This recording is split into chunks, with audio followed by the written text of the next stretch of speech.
Zita of Bourbon-Parma was the wife of Emperor Charles of Austria. As such, she was the last Empress of Austria, Queen of Hungary, and Queen of Bohemia. Born as the 17th child of the dispossessed Robert I, Duke of Parma, and his second wife Infanta Maria Antonia of Portugal, Zita married the then Archduke Charles of Austria in 1911. Charles became heir presumptive to the Emperor Franz Joseph I of Austria in 1914 after the assassination of his uncle Archduke Franz Ferdinand of Austria, and acceded to the throne in 1916 after the old emperor's death. After the end of World War I in 1918, the Habsburgs were deposed when the new countries of Austria, Czechoslovakia, Hungary and the state of Slavons, Croats and Serbs were formed. Charles and Zita left for exile in Switzerland and later Madeira, where Charles died in 1922. After her husband's death, Zita and her son Otto served as the symbols of unity for the exiled dynasty. A devout Catholic, she raised a large family after being widowed at the age of 29, and never remarried. Asteroid 689 Zita is named in her honor. Early life: Princess Zita of Bourbon-Parma was born at the Villa Pianor in the Italian province of Lucca, May 9, 1892. The unusual name Zita was given her after a popular Italian saint who had lived in Tuscany in the 13th century. She was the third daughter and fifth child of the deposed Robert I, Duke of Parma, and his second wife, Maria Antonia of Portugal, a daughter of King Miguel of Portugal and Adelaide of La Paragraph-Weinstein-Wertheim-Rosenberg. Zita's father had lost his throne as a result of the movement for Italian unification in 1859 when he was still a child. He fathered 12 children during his first marriage to Maria Pia of the Two Sicilies. Duke Robert became a widower in 1882, and 2 years later he married Infanta Maria Antonia of Portugal, Zita's mother. The second marriage produced a further 12 children. Zita was the 17th child among Duke Robert's 24 children. Robert moved his large family between Villa Pianor and his castle in Schwarzach in Lower Austria. It was mainly in these two residences that Zita spent her formative years. The family spent most of the year in Austria, moving to Pianor in the winter and returning in the summer. To move between them, they took a special train with 16 coaches to accommodate the family and their belongings. Zita and her siblings were raised to speak Italian, French, German, Spanish, Portuguese and English. She recalled, "We grew up internationally. My father thought of himself first and foremost as a Frenchman, and spent a few weeks every year with the elder children at Chambord, his main property on the Loire. I once asked him how we should describe ourselves. He replied, 'We are French princes who reigned in Italy.' In fact, of the 24 children only 3, including me, were actually born in Italy." At the age of 10, Zita was sent to a boarding school at Zandberg in Upper Bavaria, where there was a strict regime of study and religious instruction. She was summoned home in the autumn of 1907 at the death of her father. Her maternal grandmother sent Zita and her sister Franziska to a convent on the Isle of Wight to complete her education. Brought up as devout Catholics, the Parma children regularly undertook good works for the poor. In Schwarzach the family turned surplus cloth into clothes. Zita and Franziska personally distributed food, clothing, and medicines to the needy in Pianor. 3 of Zita's sisters became nuns and, for a time, she considered following the same path. Zita went through a patch of poor health and was sent for the traditional cure at a European spa for 2 years. Marriage. In the close vicinity of Schwarzach Castle was the Villa Wartholz, residence of Archduchess Maria Theresa of Austria, so Euro unregistered trademark S maternal aunt. She was the stepmother of Archduke Otto, who died in 1906, and the step-grandmother of Archduke Charles of Austria Est, at that time second in line to the Austrian throne. The 2 daughters of Archduchess Maria Theresa of Austria were Euro unregistered trademark S first cousins and Charles Euro unregistered trademark half-aunts.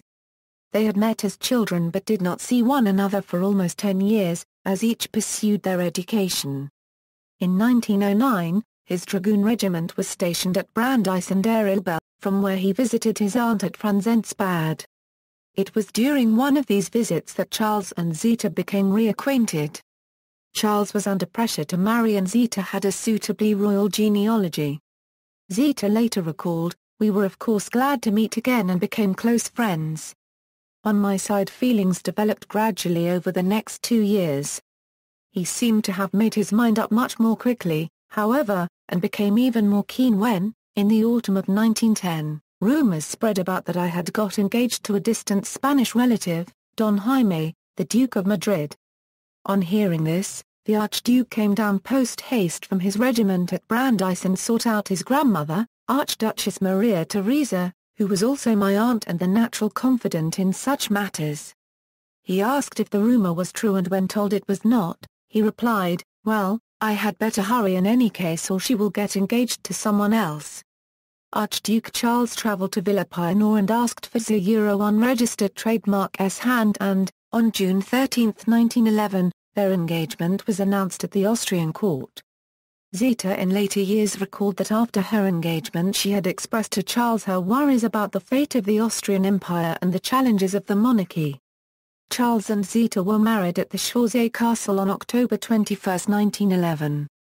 Charles's great-uncle, the 81-year-old Emperor Franz Joseph attended and, relieved to see an heir make a suitable marriage, was in good spirits, even leading the toast at the wedding breakfast.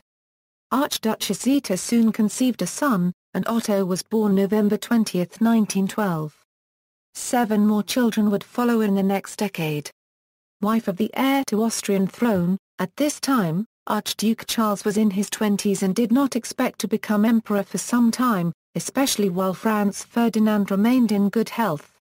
This changed on June 28, 1914 when the heir and his wife Sophie were assassinated in Sarajevo by Bosnian Serb nationalists.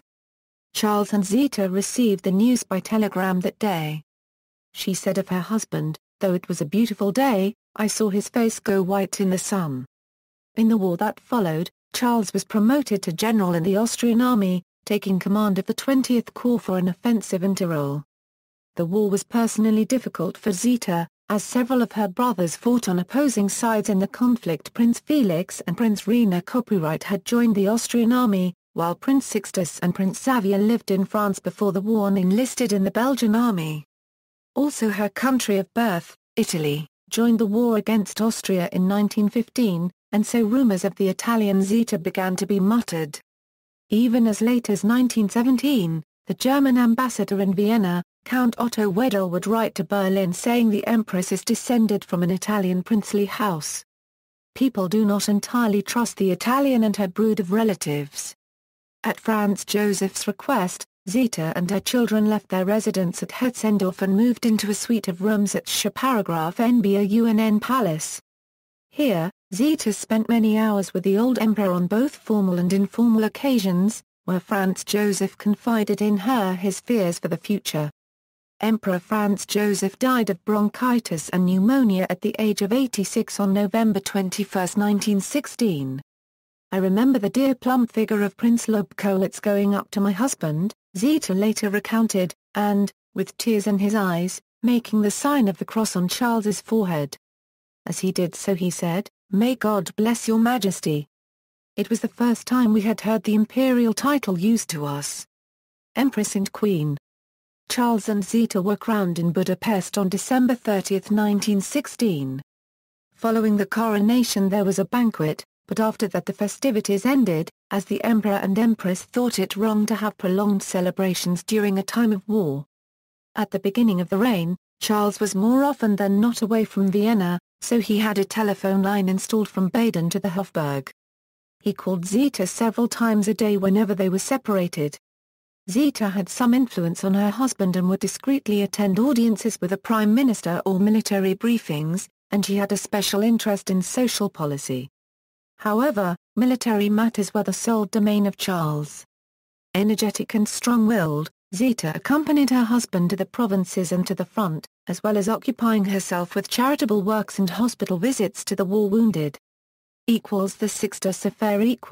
By the spring of 1917, the war was dragging on towards its 4th year, and Zita's brother Sixtus of Bourbon-Parma, a serving officer in the Belgian army, was a main mover behind a plan for Austria-Hungary to make a separate peace with France. Charles initiated contact with Sixtus through contacts in neutral Switzerland, and Zita wrote a letter inviting him to Vienna.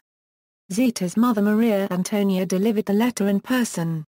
Sixtus arrived with conditions for talks which had been agreed with the French: the restoration to France of Alsace-Lorraine, restoration of the independence of Belgium, independence for the Kingdom of Serbia, and the handover of Constantinople to Russia.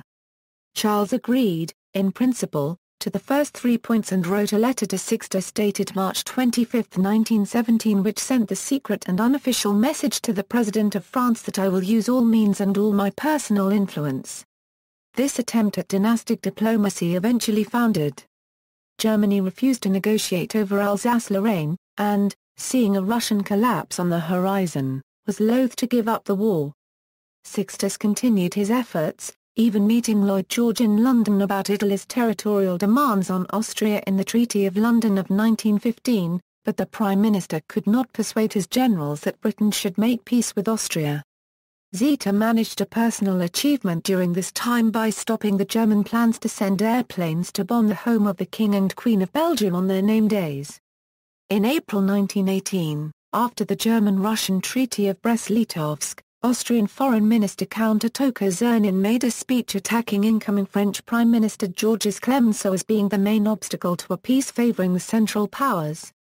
Clemenceau was incensed and, after seeing the Emperor Charles's letter of March 24, 1917, had it published. For a while, the life of Sixtus appeared to be in danger, and there were even fears that Germany might occupy Austria. Czernin persuaded Charles to send a word of honor to Austria's allies saying that Sixtus had not been authorized to show the letter to the French government, that Belgium had not been mentioned, and that Clemenceau had lied about the mentioning of Alsace. Czernin had actually been in contact with the German embassy throughout the whole crisis and attempted to persuade the emperor to step down because of the affair. After failing to do so, Czernin resigned as foreign minister. End of empire. By this time, the war was closing in on the embattled emperor. A union of Czech deputies had already sworn an oath to a new Czechoslovak state independent of the Habsburg Empire on April 13, 1918. The prestige of the German army had taken a severe blow at the Battle of Amiens, and, on September 25, 1918, King Ferdinand of Bulgaria broke away from his allies in the Central Powers and sued for peace independently. Zita was with Charles when he received the telegram of Bulgaria's collapse. She remembered it made it even more urgent to start peace talks with the Western powers while there was still something to talk about. On October 16, the emperor issued a People's Manifesto proposing the empire be restructured on federal lines with each nationality gaining its own state. Instead, each nation broke away and the empire effectively dissolved. Leaving behind their children at Gar-La, Charles and Zita traveled to the Shah-NBA Palace. By this time ministers had been appointed by the new state of German Austria, and by November 11, together with the emperor's spokesman, they prepared a manifesto for Charles to sign. Zita, at first glance, mistook it for an abdication and made her famous statement, "A sovereign can never abdicate. He can be deposed. All right. That is force. But abdicate never, never, never. I would rather fall here at your side. Then there would be Otto. And even if all of us here were killed, there would still be other Habsburgs." Charles gave his permission for the document to be published, and he, his family and the remnants of his court departed for the royal shooting lodge at Kárszeg, close to the borders with Hungary and Slovakia. The Republic of German Austria was pronounced the next day. Exile. After a difficult few months at Kárszeg, the imperial family received aid from an unexpected source. Prince Sixtus had met King George V and appealed to him to help the Habsburgs. George was reportedly moved by the request, it being only months since his imperial relatives in Russia had been executed by revolutionaries, and promised, "We will immediately do what is necessary." Several British Army officers were sent to help Charles, most notably Lieutenant Colonel Edward Lyle Strutt, who was a grandson of Lord Belper and a former student at the University of Innsbruck. On March 19, 1919, orders were received from the War Office to get the Emperor out of Austria without delay. With some difficulty, Strutt managed to arrange a train to Switzerland, enabling the Emperor to leave the country with dignity without having to abdicate. Charles, Zita, their children and their household left Eckkäse on March 24 escorted by a detachment of British soldiers from the Honourable Artillery Company under the command of Strutt. Hungary and exile in Madeira. The family's first home in exile was Warteg Castle in Rochach, Switzerland, a property owned by the Bourbon-Parmas. However, the Swiss authorities, worried about the implication of the Habsburgs living near the Austrian border, compelled them to move to the western part of the country. The next month, therefore, found them moving to Villa Prangens, near Lake Geneva, where they resumed a quiet family life. This abruptly ended in March 1920 when, after a period of instability in Hungary, Mikla Kubes Horthy was elected regent. Charles was still technically king, but Horthy sent an emissary to Prangens advising him not to go to Hungary until the situation had calmed. After the Trianon Treaty, Horthy's ambition soon grew. Charles became concerned and requested the help of Colonel Strutt to get him into Hungary.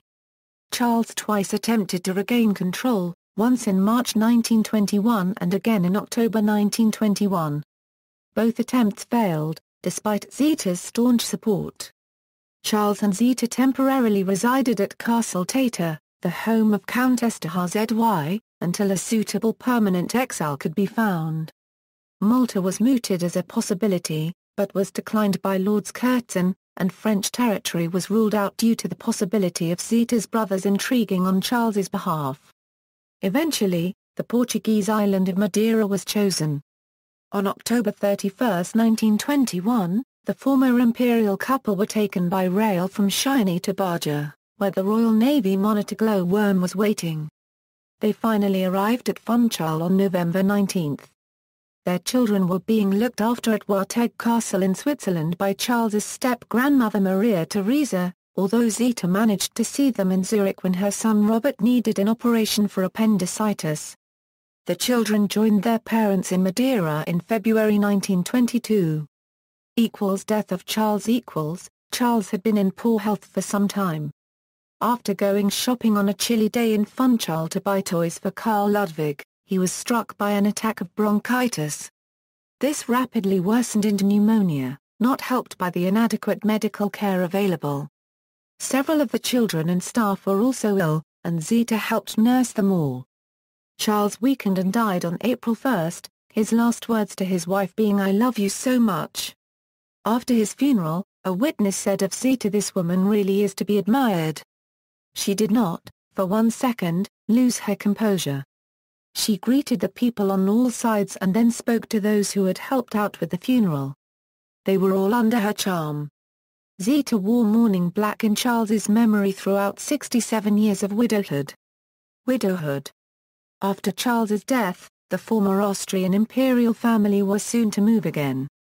Alfonso XIII of Spain had approached the British Foreign Office via his ambassador in London, and they agreed to allow Zita and her 7 children to relocate to Spain. Alfonso duly sent the warship Infanta Isabel to Funchal, and this took them to Cadiz. They were then escorted to the Pardo Palace in Madrid, where shortly after her arrival Zita gave birth to a posthumous child, Archduchess Elizabeth. Alfonso XIII offered his exiled Habsburg relatives the use of Palacio Uribarren at Licatio in the Bay of Biscay. This appealed to Zita, who did not want to be a heavy burden to the state that harbored her. For the next 6 years Zita settled in Licatio, where she got on with the job of raising and educating her children. They lived with straitened finances, mainly living on income from private property in Austria, income from a vineyard in Johannesburg, and voluntary collections. Other members of the exiled Habsburg dynasty, however, claimed much of this money, and there were regular petitions for help from former imperial officials. Move to Belgium. By 1929, several of the children were approaching the age to attend university, and the family sought to move somewhere of a more congenial educational climate than Spain. That September, they moved to the Belgian village of Sten-op-Kazeel near Brussels, where they were closer to several members of their family. Zita continued her political lobbying on behalf of the Habsburg family, even sounding out links with Mussolini's Italy. There was even a possibility of a Habsburg restoration under the Austrian chancellors Engelbert Dollfuss and Kurt Schuschnigg, with Crown Prince Otto visiting Austria numerous times. These overtures were abruptly ended by the annexation of Austria by Nazi Germany in 1938. As exiles, the Habsburg family took the lead in resisting the Nazis in Austria, but this foundered because of opposition between monarchists and socialists. Flight to America with the Nazi invasion of Belgium on May 10, 1940, Zita and her family became war refugees. They narrowly missed being killed by a direct hit on the castle by German bombers and fled to Prince Xavier's French castle in Bus. The Habsburgs then fled to the Spanish border, reaching it on May 18. They moved on to Portugal where the U.S. government granted the family exit visas on July 9. After a perilous journey they arrived in New York on July 27, having family in Long Island and Newark, New Jersey. At one point, Zita and several of her children lived, as long-term house guests, in Tuxedo Park, New York. The Austrian imperial refugees eventually settled in Quebec, which had the advantage of being French-speaking. As they were cut off from all European funds, finances were more stretched than ever. At one stage, Zita was reduced to making salad and spinach dishes from dandelion leaves. However, all her sons were active in the war effort. Otto promoted the dynasty's role in a post-war Europe and met regularly with Franklin Roosevelt. Robert was the Habsburg representative in London. Karl Ludwig and Felix joined the United States Army, serving with several American-raised relatives of the Maurer line. Rudolf smuggled himself into Austria in the final days of the war to help organize the resistance.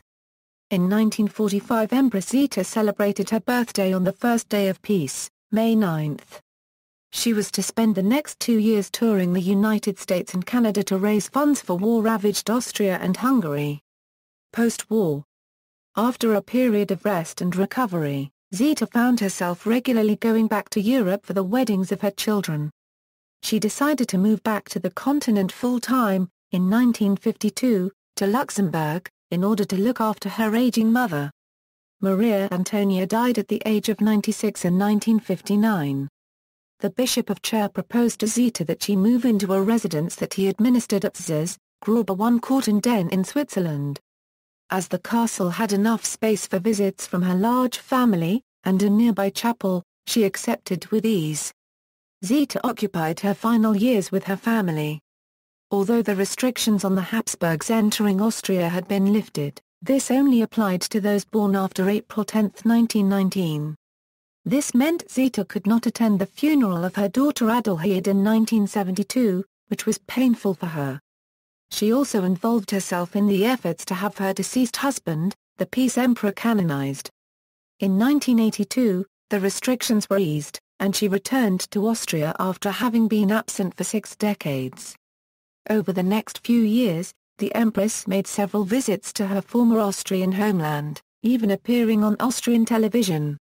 In a series of interviews with the Viennese tabloid newspaper Kronenzeitung, Zita expressed her belief that the deaths of Crown Prince Rudolf of Austria and his mistress Baroness Mary Wetzera, at Mauerling, in 1889, were not a double suicide, but rather murder by French or Austrian agents. Death. After a memorable 90th birthday, where she was surrounded by her now vast family, Zita's strong health began to fail. She developed inoperable cataracts in both eyes.